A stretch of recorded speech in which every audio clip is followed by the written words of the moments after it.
Hey folks, I want to open by actually asking you to pay attention in the episode because we have a giveaway for the author's book. To enter this giveaway, you just need to send me an email saying giveaway in the subject line. I'm going to be giving away a lot of books now, so tell me which book you're interested. Probably about a week after this goes live, I will draw a winner. So good luck. I Should Be Writing, Season 22, Episode 11. I should be writing. I should be working on my craft. I should be writing. I should be submitting my next draft. But I'm sitting home watching Doctor Who. Hi there. Welcome to I Should Be Writing. This is a podcast for wannabe fiction writers, and I am your host, Mer Lafferty. And I finally wrote down all the books that I've written so I can actually say it. With the book I just turned in, it is 10 books to my name, which is unbelievable. So I'm a professional writer. I've been podcasting for over 20 years, and I keep doing it. Curious why, but hey. We do it. We keep going. And today we're going to welcome Jessi Cole Jackson, author of Ruinous Creatures, to the show. And we're going to talk about bones and magic. So I'm really looking forward to that. Jessi Cole Jackson grew up in rural Michigan, surrounded by lakes, cornfields, and hardworking pragmatists who would never call themselves artists, despite woodworking, sewing, baking, flower arranging, building, drawing, and crafting. Thus, it took her 20 long years to accept that she was, in fact, creative, just like everyone had been telling her all along. But she wasn't quite ready to admit her true dream, writing, so she studied and pursued a backup career, theater. And welcome to the show, Jessi. We're talking about your debut book, Ruinous Creatures, and I've showed it to the folks in the stream, but I'm going to show it again because it's very, very pretty. Welcome to the show. Thank you. Thank you for having me. So this is your debut. And you've written largely, from what I could tell, shorter fiction for a younger audience. Yeah, so I actually have my MFA in writing for children. Oh, okay. So I spent the first, 10 years of my writing career, or my, not quite career, but writing primarily young adult, some younger.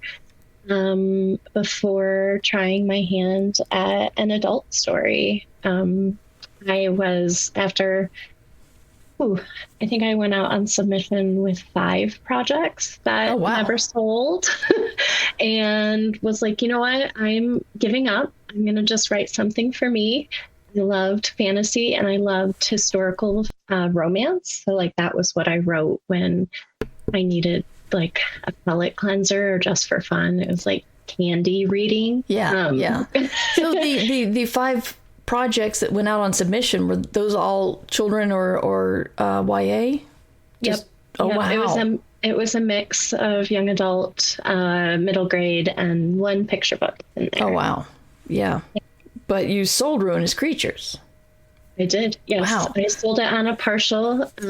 I like to joke that the spicy scene is really what sold it. It was the last. It was the last scene of the partial. Oh wow! I need to keep that in mind. So tell us about the book. I'm not done with it yet, but I'm into it, and I love your magic system. So tell us about the book, and then we'll get into the actual details of the magic system. Sure. So it's an adult romantasy, and it's set in a world where the skulls of mythological creatures are worn to access magic. In it, there are 2 strangers who are accidentally permanently bonded to a matched set of phoenix skulls. And this upends their plans for their futures. One wants to support and sort of save her community, and the other is seeking vengeance. Those are 2 very different things. Yes.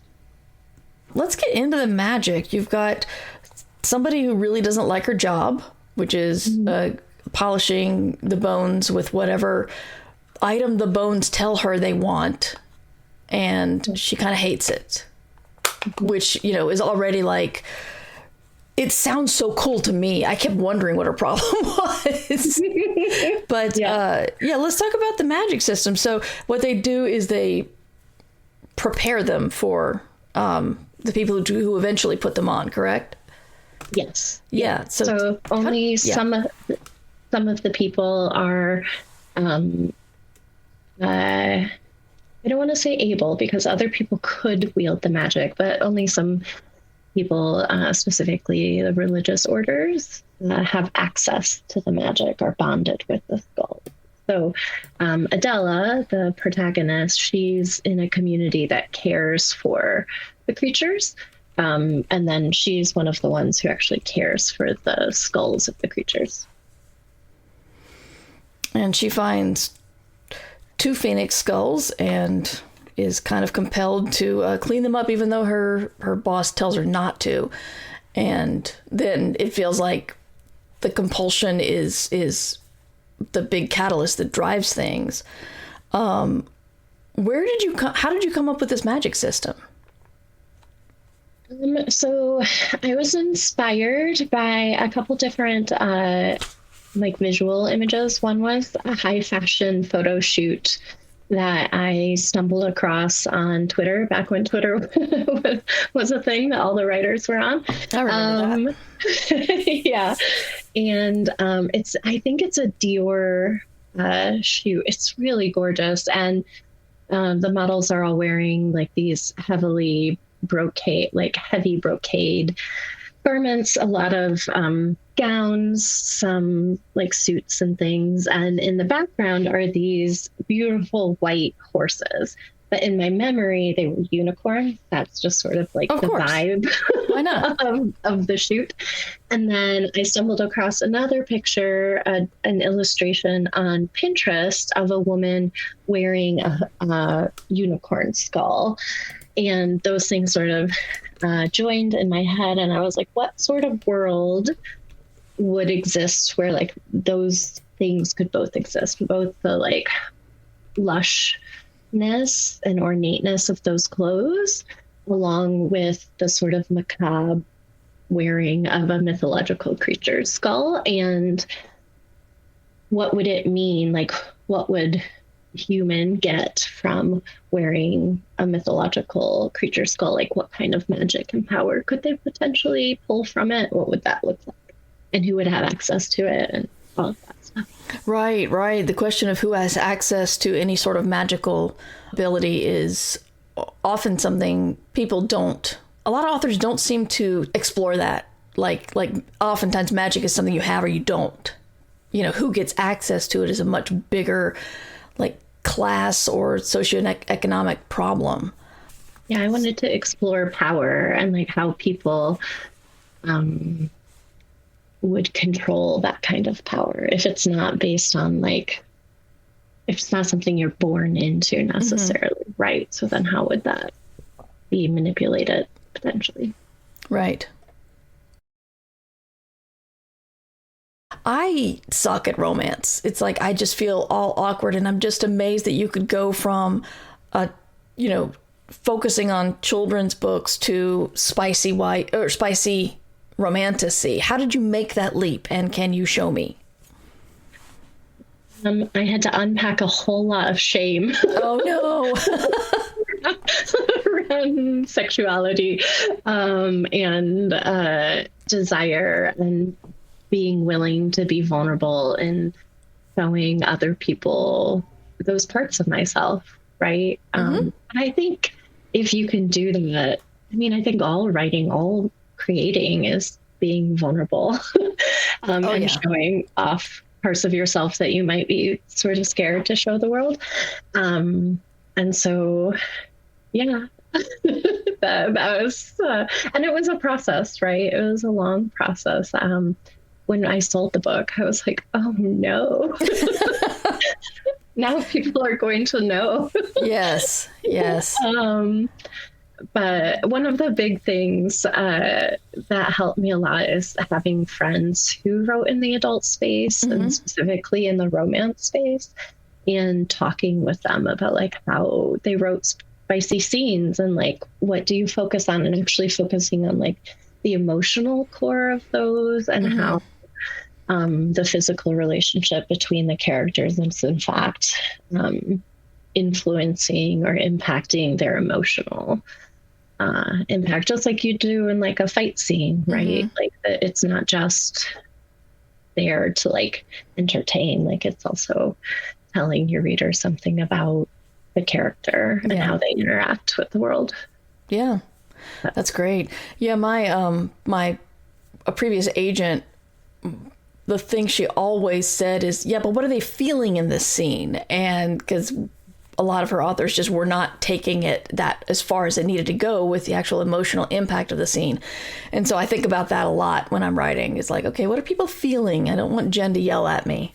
So yeah, mine is what are they feeling like in their bodies? So like I'm pretty good at like the like intellectual emotional part, but it's like that somatic part. That's the part that I always have to like remind myself of. Yeah. If I did that, it would just be like there's a tag bothering me, and that's the only thing I can feel right now, and I'm obsessive about it. But Instagram tells me that's a me mental health thing. So, Dr. Instagram, thank you. So tell me about your influences. Who inspires you to write such amazing romantasy with cool magic systems and stuff? Yeah. Oh goodness. I don't even know where to start. I love the work of Kingfisher. She's a massive influence on my work, and specifically like in this space. I love Holly Black's work. Goodness, Naomi Novik, her like Spinning Silver and Uprooted in particular, just like were sort of life-changing books for me. In the historical romance, which the romance sphere has really, like traditional romance has really influenced my writing and how I approach fantasy and romantasy. So there, I really love Sarah Maclean and Tessa Dare. I'm sure there are millions of people I'm forgetting. So those are some of the big ones. Awesome. Sorry, I just had to text Ursula and say that I was interviewing a big fan, so. Yes, a huge fan. Yeah. She's actually in the like publisher blurb, she's one of the comps. Oh, cool. Yeah. Ursula says, tell them hi for me. So hi from Ursula. Hi. That is very sweet. Thank you. Yes. I find that most everything that stands in the way of me in finishing a book is myself. My own hangups, my own fears, second guessing, imposter syndrome, whatever. What do you think you've had to overcome to write this book? Ooh, I mean, I totally agree with you that that's the biggest stumbling block is me. Yeah. By far. I mean, we touched on it, right, with the uncovering, working through shame around sexuality. That was the big one. And not just that, but just the different things, I'm going to say turn me on, but like, I don't mean it just sexually, like the things that like I really like and maybe am slightly like embarrassed by, or like, oh, this is such a trope, but like, I really love this trope. And so I'm going to just embrace that. And, I think imposter syndrome is a huge part of it. Selling my debut as on a proposal, which is that was amazing. That was hard, and my agent told me at the time that like it's not gonna be great, and I didn't believe her, and then it's like, I never want to do that again, which isn't true. I would love to sell on proposal someday, but with my option book, I actually decided to write the whole thing before we went out with it, because it was hard to write under proposal or under contract. So yeah, selling on proposal sounds fun and sexy, but it's hard. It definitely is hard. Yeah, I'm incredibly grateful for it. I want to say that, like, it's the best sort of problem. Oh, of course, definitely. But, yeah. But like a lot of problems, it's a lot of good problems, a lot of things that sound good. There's underlying work involved. Yeah, there was a lot of pressure. Yeah, there was a lot of what if I fail. Yeah. Tell me about your writing process. Everyone likes to hear how you structure your day, and I've been in this over 20 years, and I'm still looking for advice on how to restructure my day. So I'm asking everybody.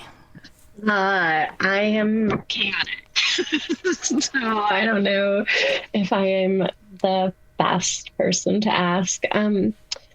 When I was younger, before I had children, I would always get up at 5 and write before my day job. And I loved that. My brain was super fresh. The inner editor was silent because she was still asleep.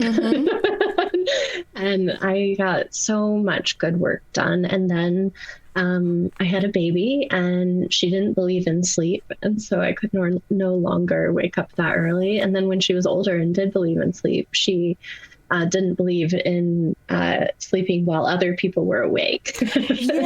Yeah. When mine was very young, I remember trying to get up early to write, but she'd hear me. It's exactly. Oh, mom's up. Time to get up.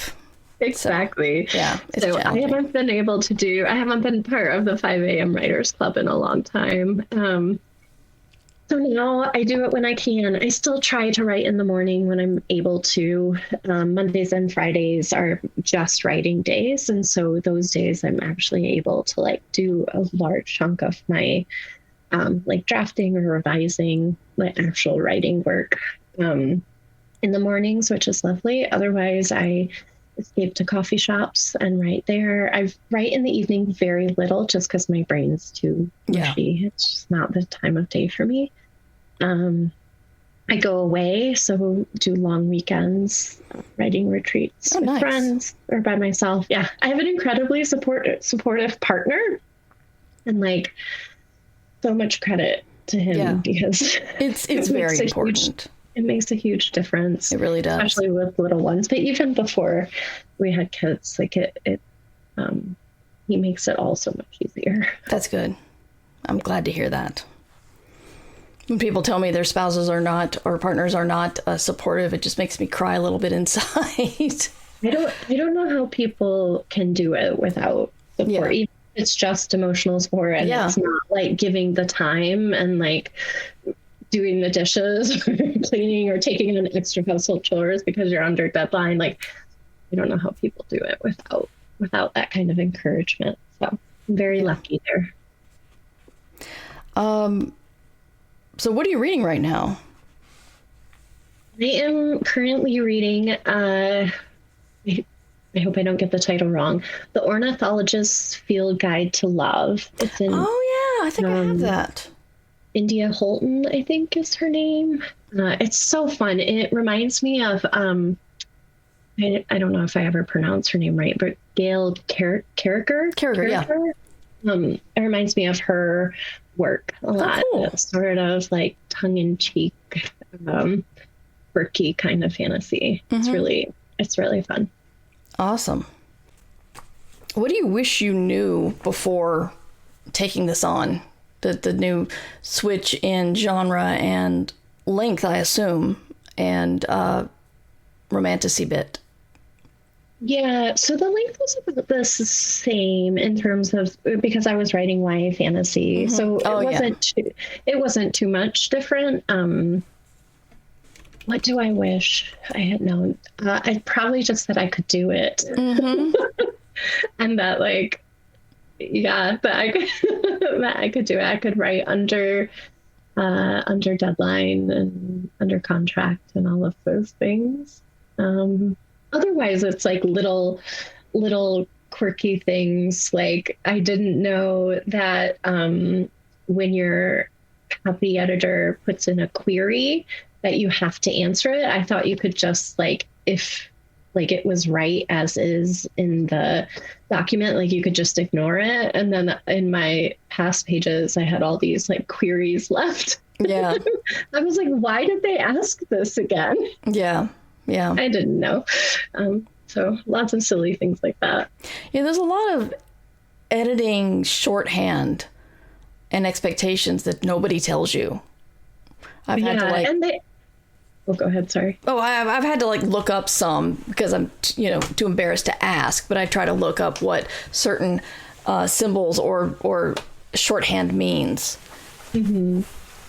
Yeah, and I have to say, Simon & Schuster was pretty good about walking me through almost all of that, and the assistant editor on the project, who was just fantastic. But for whatever reason, that one, either they didn't explain or I missed it somehow. So I was like, why do they keep asking me these questions?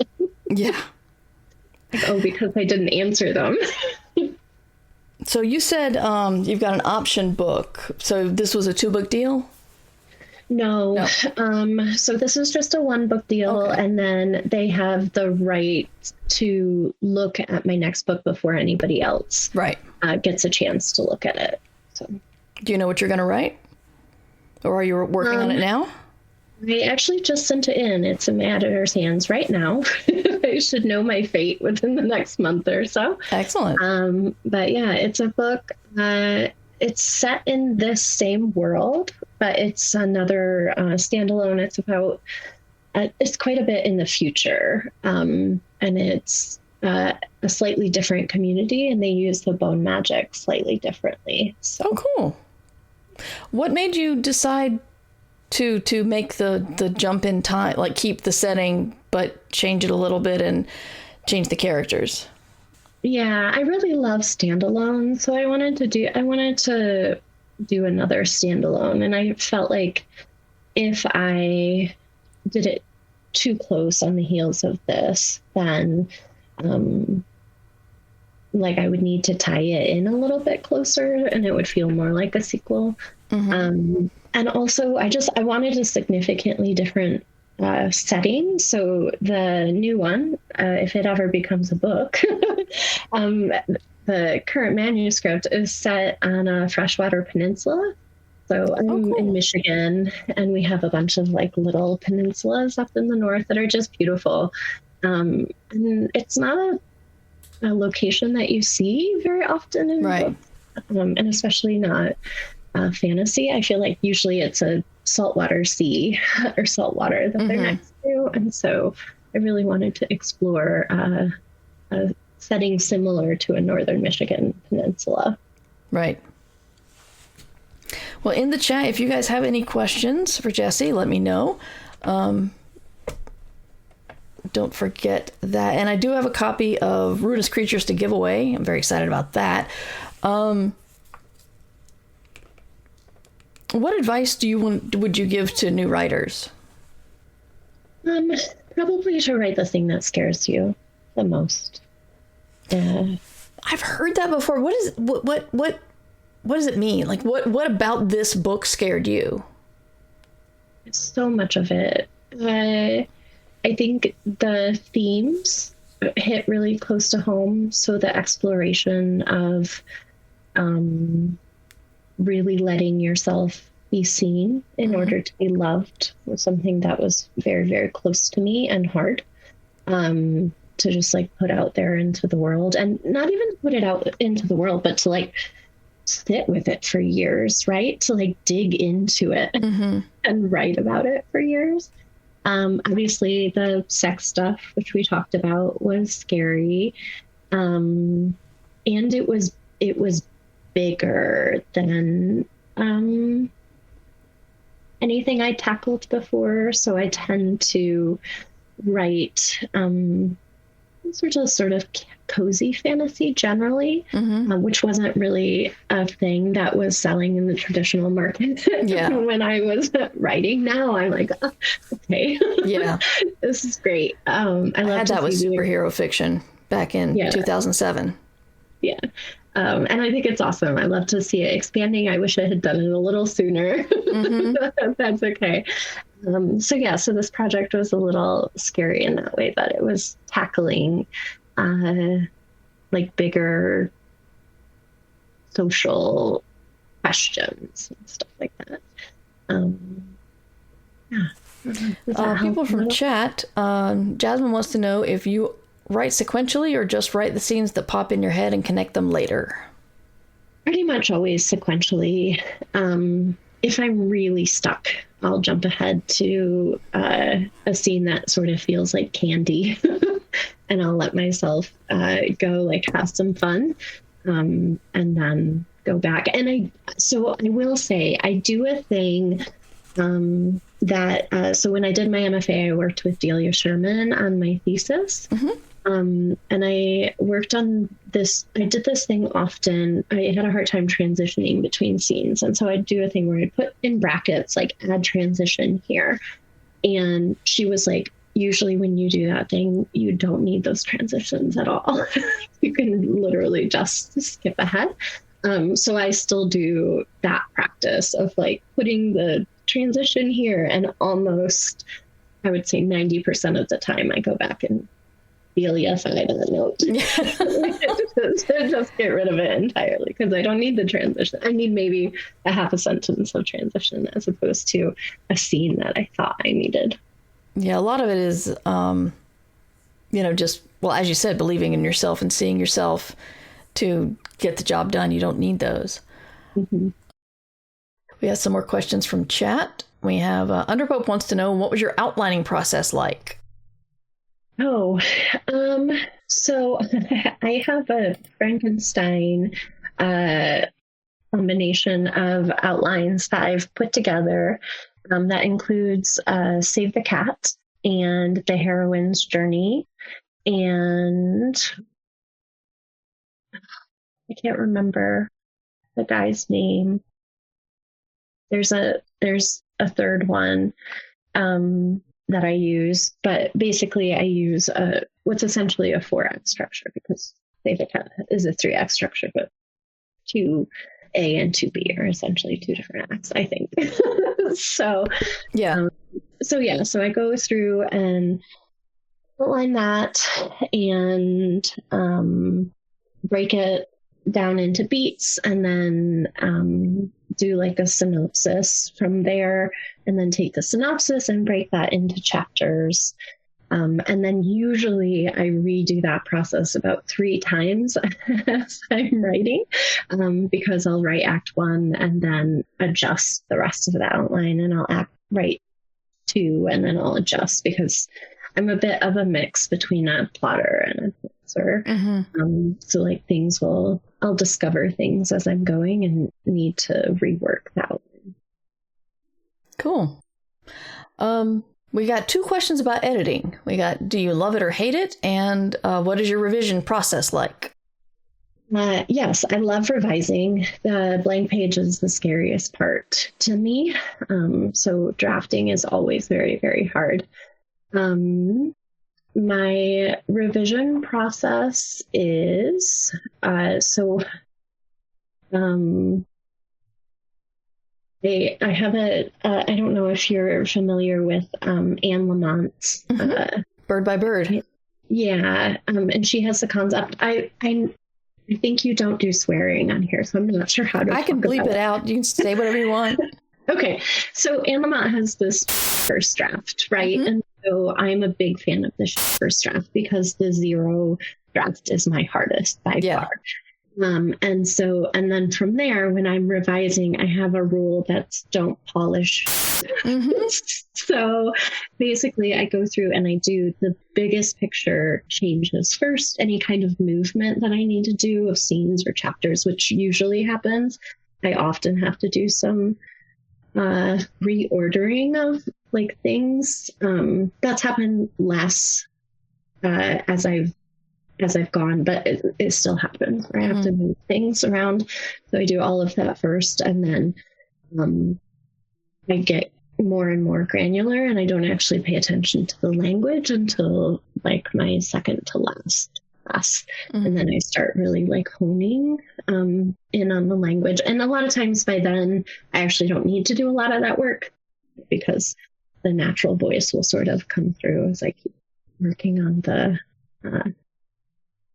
content of it all, I suppose. And yeah, did I answer it? Yeah, I think so. Jasmine wants to know if you treat yourself after meeting a small goal or wait until the end or wait until later for a bigger reward. And what is an example? Yes, all through. Celebrations all the way through. So I actually work with Isabel Sterling. She's a writing coach, and her big thing is to celebrate after every session, even if that's just taking a minute and being like, I'm proud of myself. I did a good job today. So, which I'm not great about, and I'm learning to do better. But yeah, I definitely, I'm a big like treats girl. So I love a coffee shop treat or something sweet for like the smaller things.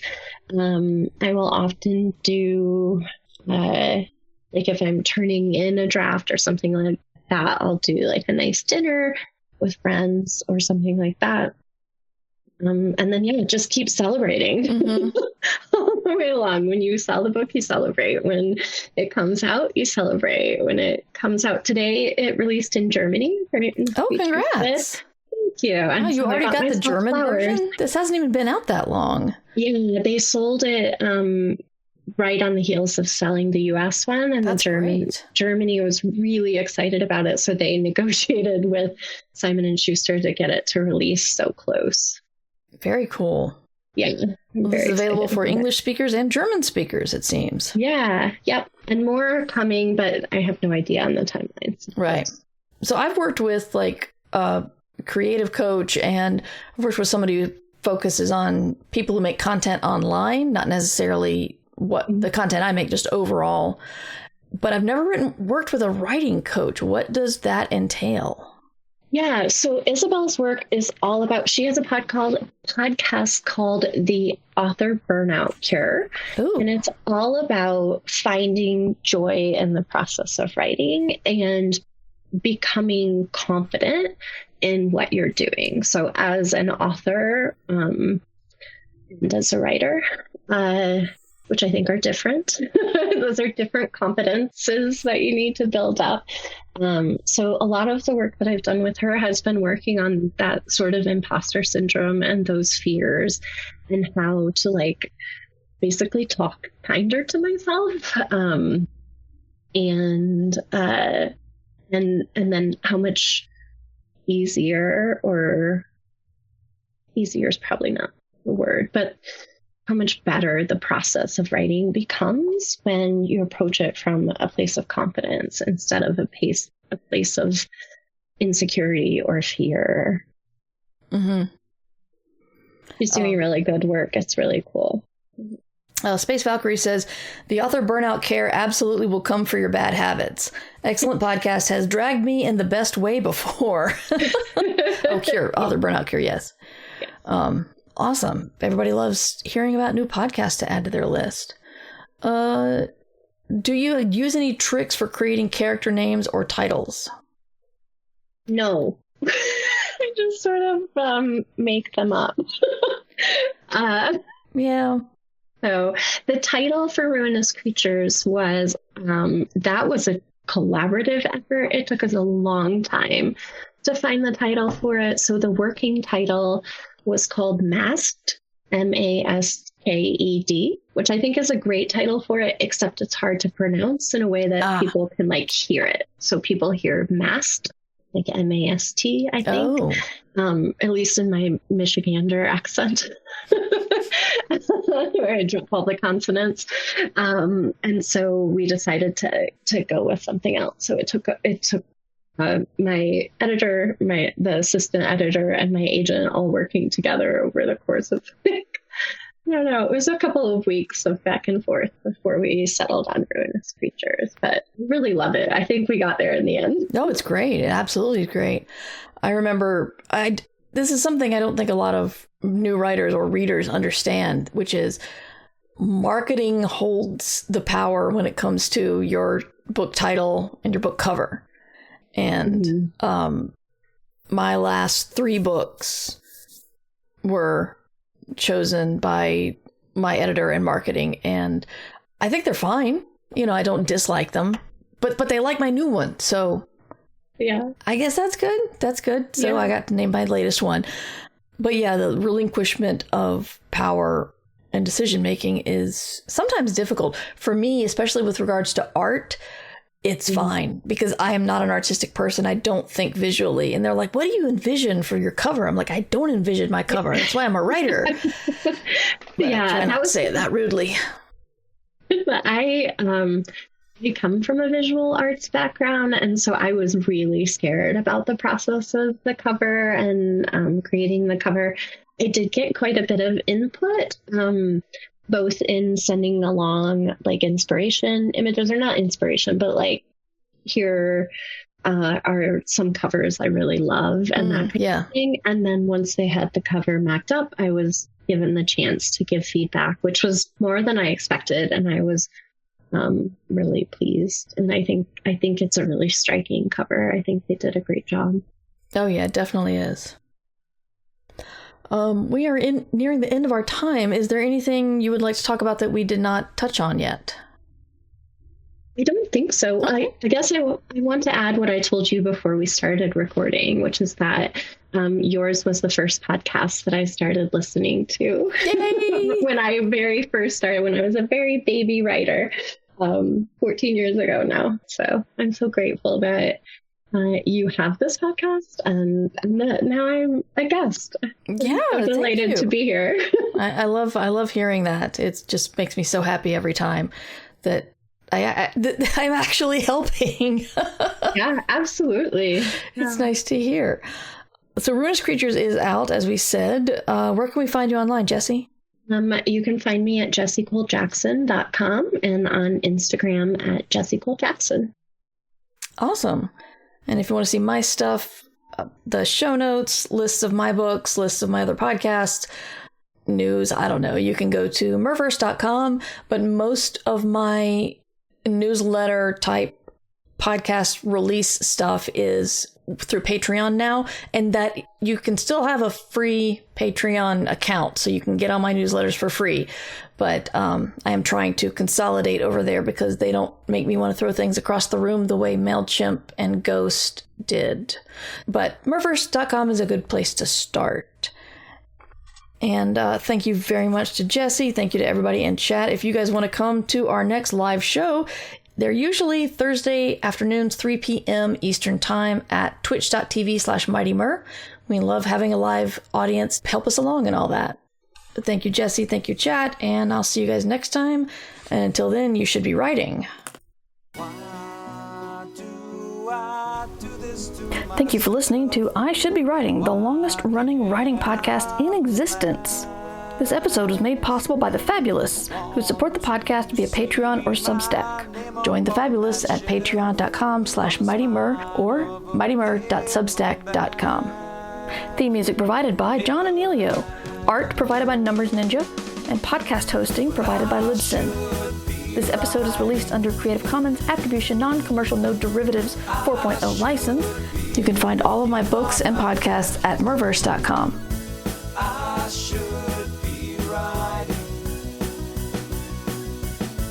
I should be submitting my next draft, but I'm sitting home watching Doctor Who.